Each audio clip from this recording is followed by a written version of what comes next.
Welcome back class 11। तो चलिए शुरू करते हैं part 2 of silk road.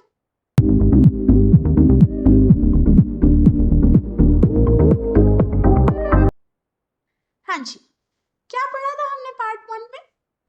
Part 1 में we got introduced to our characters. Number 1 हमारा author Nick Middleton. Number 2 was Seton our driver. One more interesting character जो बहुत छोटा सा पार्ट रहा है इस जर्नी का, वो था Daniel. Daniel was just an acquaintance जो रावो से हमारे ऑथर ने गाड़ी में अपने साथ बिठा लिया था, जस्ट सो दैट वो बोर ना हो during the journey. So Seton, Daniel and हमारे ऑथर साहब जब रावू से निकल रहे थे तो ऑथर साहब जिन लेडी के यहाँ रह रहे थे, यामो, उन्होंने ऑथर को गिफ्ट किया एक लॉन्ग शीप स्किन कोट, क्योंकि वो जानती थी कि वो कोरे के लिए जा रहा है जहां उसे वार्मर क्लोथ्स की जरूरत होगी।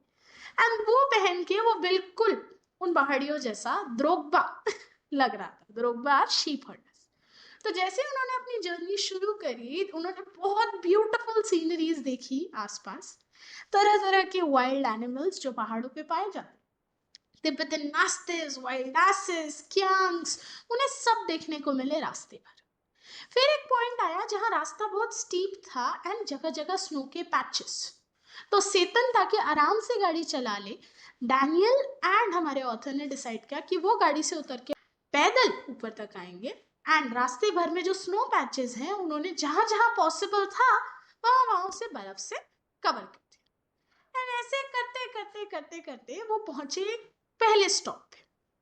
उस पहले स्टॉप पे एक लंबा सा कैनवस टेंट था जहां वो लंच के लिए रुके थे और उन्होंने हॉट नूडल्स खाए थे। एंड ऑथर डिस्क्राइब कर रहा था कि कैसे वहां बहुत सारे वर्कमैन काम कर रहे थे, अपने सॉल्ट बूट्स और लॉन्ग कोट्स पहने लगे हुए थे वो लोग सब। एंड थोड़ा आगे जाके उन्होंने अपना सेकंड स्टॉप लिया in a small town of ओर, जहां पर सेतन ने अपने टायर रिपेयर्स कराए। डैनियल ने वहां से विदाई ली एक ट्रक वाले के साथ, क्योंकि उसे लासा जाना था। एंड हमारे ऑथर साहब, वो ऑल्दो ऊंचाई से परेशान हो रहे थे क्योंकि उनके सर में बार बार प्रेशर हो रहा था ऑल्टीट्यूड का, स्टिल वो डिटर्मिन्ड थे कि वो अपनी इस जर्नी को कंटिन्यू करेंगे एंड गिव अप नहीं करेंगे।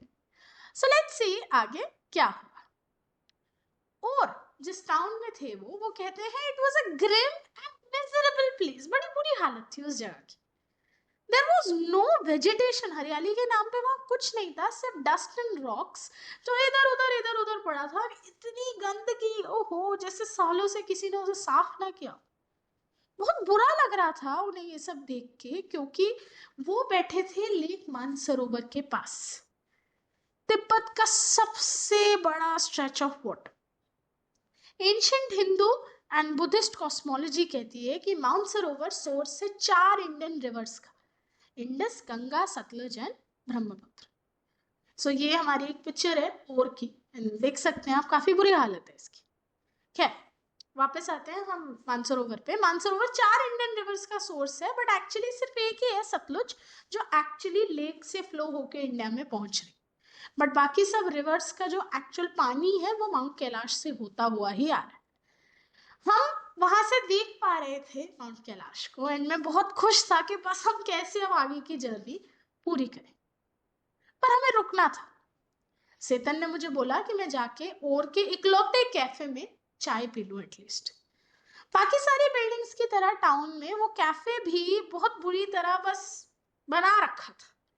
ईंट की दीवार खड़ी कर रखी थी, पतली कंक्रीट की लेयर थी और 3 टूटी फूटी खिड़कियां थी। जो अच्छा व्यू आ रहा था लेक का, उनमें से एक में ही आ रहा था, तो मैंने कहा चलो सह लेते जैसा भी। वहां पे एक चाइनीज यूथ ने, जिसने मिलिट्री यूनिफॉर्म पहनी थी, मुझे सर्व किया टी। और सर्व करने से पहले उसने जो मेरी टेबल थी उसे ग्रीस से साफ किया। बड़ा गंदा सा कपड़ा था। एंड देन मैंने कहा छोड़ो यार, जैसा जो मिल रहा है लो। वो एक थर्मस लेके आया और एक ग्लास, क्योंकि वहां ठंड इतनी ज्यादा थी कि अगर वो ऐसे ही चाय ले आता, चाय बिल्कुल ठंडी हो जाती। खैर, थर्मस से धीरे धीरे मैं ग्लास में डाल के चाय पीने लगा और नजारों के मजे ले रहा था। आधे घंटे बाद चेतन आया एंड मुझे मेरी सॉलिटरी कन्फाइनमेंट से मुक्ति दिलाई। सॉलिटरी कन्फाइनमेंट इज अकेला बैठा बैठा मैं पक रहा था, क्योंकि वहां और कोई मेरी लैंग्वेज जानता नहीं, मैं उनकी लैंग्वेज जानता नहीं, सिर्फ चेतन ही तो था सारा। खैर, उसके बाद हमने अपनी जर्नी रीस्टार्ट करी। बहुत सारे पत्थर, बहुत सारी रबिश, जैसे जैसे हम माउंट कैलाश की ओर बढ़ रहे थे। जो मेरा एक्सपीरियंस था ना और में, it came as a stark contrast. जो मैं सोच के आया था और के बारे में, जो मैंने पढ़ा था और के बारे में, और जो मैंने देखा, बिल्कुल अलग। क्योंकि मैंने ना बहुत सारे ट्रैवलर्स की कहानियां सुनी, जो पहली बार जब लेक मानसरोवर के पास आके बैठे थे, कितना अच्छा एक्सपीरियंस रहा था उनका। एक पर्सन थे, जापानीज मॉन्क, इकाई कावागुची, जो 1900 में पहली बार इस तरफ आए थे। एंड उन्होंने तो कहा था कि वो इतना ज्यादा मूव हो गए थे लेक मानसरोवर के पास बैठ के कि उनकी आंखों से आंसू आ गए। इतना पीस, इतनी सैंक्टिटी, इतना खुश फील कर रहे थे।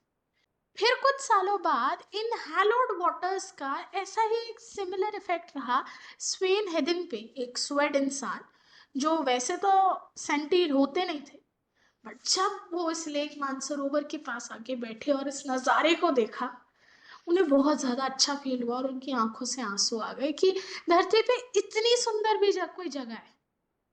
एंड मैं जब वहां पहुंचा, मैं बस चाह रहा था कि चेतन मुझे यहाँ से ले जाओ। क्या हालत बना दी है इस जगह की, बहुत बुरा लग रहा था मुझे। It was dark by the time we finally left again, and after 10:30 p.m. हम रुके दारचीन नाम के छोटे से गांव के छोटे से गेस्ट हाउस में। एंड वो रात ओह बहुत मुश्किल थी मेरे लिए। Kicking around in the open air rubbish dump that passed for the town of Ore had set off my cold once more. और से निकलने के बाद ऑल्टीट्यूड इतना नहीं बढ़ा था, पर फिर भी ठंड बहुत ज़्यादा थी। मैं कस्टम नहीं था ऐसे मौसम में सरवाइव करने का, जिसकी वजह से मुझे फिर कोल्ड हो गया। दो इफ ट्रूथ बी टोल्ड, वो कभी गया ही नहीं था उस चाय पीने के बाद, बट खैर उस कोल्ड का प्रेशर मुझे और ज़्यादा फील हो रहा था। मेरी एक नॉस्ट्रिल पूरी तरह से ब्लॉक हो चुकी थी। मैं कन्विंस नहीं कर पा रहा था कि मेरी बॉडी में इनफ ऑक्सीजन जा भी रहा है या नहीं। मेरी घड़ी मुझे दिखा रही थी कि हम 4760 मीटर ऊपर, यानी पहले से तो ऑल्टीट्यूड अब कम हुआ है, तो भी मुझे इतनी दिक्कत क्यों हो रही थी? It wasn't much higher than Rahu, and वहां तो मुझे बहुत दिक्कत होती थी सांस लेने, अब यहाँ भी ऐसा क्यों हो रहा है? खैर, मुझे तो लगा था कि मेरी नाक बंद है शायद इस वजह से, बट ये रात कुछ अलग थी। मुझे डर लग रहा था कि शायद मैं मर जाऊंगा, इतना बुरा हाल था। टायर्ड एंड हंग्री, मैं अपने मुंह से सांस लेने लगी, बट फिर भी कुछ नहीं। आफ्टर अ वाइल मैं सिंगल नॉस्ट्रल से सांस लेने लगा। मुझे लग रहा था कि ठीक है, अब मैं बेटर फील कर रहा हूं, तो मैं कोशिश करने लगा लेटने की। बट जैसे ही लेटू, उठ जाऊं, क्योंकि नहीं अच्छा फील हो रहा था, कुछ तो गलत था। मेरी चेस्ट बहुत ज्यादा हैवी फील हो, एंड मैं उठ के बैठ गया। एंड जैसे ही मैं उठ के बैठा, मुझे ठीक लगने लगा, जैसे मेरी नेजल पैसेजेस खुल गई और मुझे सांस आराम से आने लगा।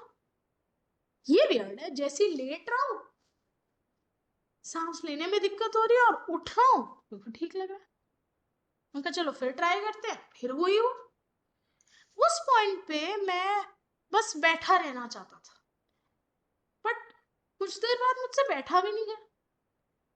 कुछ तो था मेरी बॉडी में जो मुझे बोल रहा था कि ये सही नहीं है। इस बार मैं सिर्फ सांस लेने को नहीं तड़प रहा, इस बार मैं सोने को भी तड़प रहा हूँ। मुझे सिर्फ सांस लेने में दिक्कत नहीं हो रही, मुझे सोने में भी दिक्कत हो रही। मुझे समझ नहीं आ रहा था कि मैं ये रात कैसे काटूं। Sitting up once more immediately made me feel better. मैं बार बार लेटने की कोशिश करूं, फिर मेरे को दिक्कत हो, मैं बैठ जाऊं। बैठने के बाद I could breathe freely and मेरी चेस्ट भी ठीक लग रही थी, बट जैसे ही लेटता था मेरे साइनसेस ओह घोट ले रहे थे मेरे गले को, जैसे मतलब मुझे बहुत बुरा लग रहा था। मैंने चलो सोचा दीवार का सहारा लेता हूँ और इस तरह से लेटने की कोशिश करता हूँ, बट ऐसे नींद नहीं आ रही थी यार। जब तक लेटो ना तब तक कहाँ ठीक से नींद आती है। आई couldn't put my finger कि ये on the reason कि किस वजह से हो रहा है। बस मेरे अंदर एक लिटिल वॉइस थी जो मुझे कह रही थी कि अगर अब तू लेटा तो कभी नहीं उठेगा। तो मैं पूरी रात जागा रहा उस डर के मारे कि भाई मुझे जिंदा रहना है, मेरे को कोरा पूरा करना है, ऐसे नहीं। सेतन को जब मैंने ये सुबह बताया, वो मुझे दार्चेन के मेडिकल कॉलेज ले गया। मेडिकल कॉलेज जो था दार्चेन का, नया लग रहा था, बट हॉस्पिटल का एक मोनेस्ट्री ज्यादा लग रहा था। बाहर से एक बड़ा सॉलिड डोर, जहां से हम एक लार्ज कोर्टयार्ड के अंदर गए। वहां पे कंसल्टिंग रूम था जो डार्क था, कोल्ड था, एंड वहां पर एक तिब्बतन डॉक्टर था जिसने कुछ भी वो चीज नहीं पहनी थी। Paraphernalia is the regular doctor attire, white coat, stethoscope, कुछ भी नहीं। राधा वो तो बाकी तिब्बतन लोगों जैसा लग रहा था, एक वूली हैट और वो एक रोगबा वाला कोट पहने। मैंने उन्हें बताया अपने स्लीपलेस सिम्टम्स के बारे में एंड मेरा सडन एवर्जन कि जैसे ही मैं लेटता हूँ मुझे डर लगने लगता है। उन्होंने मुझसे कुछ और क्वेश्चंस पूछे, मेरी वेन्स चेक करी इन द रिस्ट, एंड उन्होंने कहा इट्स अ कोल्ड, जुकाम है भाई। A cold and the effects of altitude. जुकाम के साथ साथ ये पहली बार क्योंकि इतनी हाइट पे आए हैं, इनकी बॉडी अडेप्ट नहीं कर पा रही है, इसीलिए इनको ज्यादा दिक्कत हो रही है, तो चलो मैं दवाइयां दे देती हूँ। तो मैंने उनसे पूछ लिया कि क्या मैं कोरा करने के लिए ठीक हो जाऊंगा ना?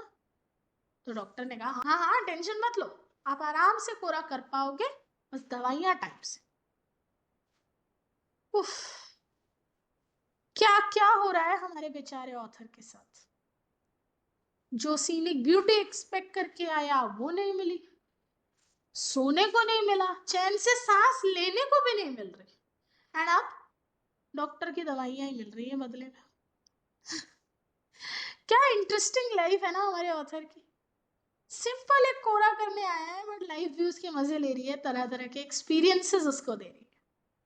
खैर, देखेंगे हम इस चैप्टर के आखिरी पार्ट में कि क्या वो दवाइयां लेके ठीक होता है और कोरा कर पाता है या नहीं।